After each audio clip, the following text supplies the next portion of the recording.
ஸ்டாலின் அவர்களோட வீட்ல இருந்தே ஒருத்தர் ஒரு கட்சியில இருக்காங்க. சில பேர் அதிமுகல இருக்காங்க, சில பேர் திமுகல இருக்காங்க. இவரு தாவேகால இருக்காரு. அத பார்த்து உங்களுக்கு என்ன தோணுது?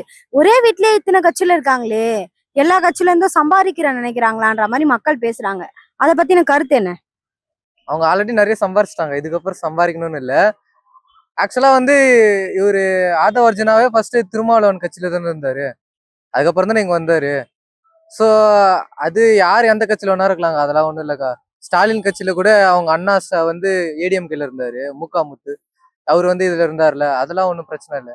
இப்போ எப்படி சொல்றது, விஜய் அடுத்தது அவங்க வாரிசு எல்லாம் வரும்போது இப்போ விஜய் வந்து கேஸ் அவர் கட்சி வந்து அவங்க பையனுக்கு கொடுக்காம திருஷாக கொடுத்துட்டாருன்னு வச்சுக்கோங்களேன். போட்டுறாதீங்க.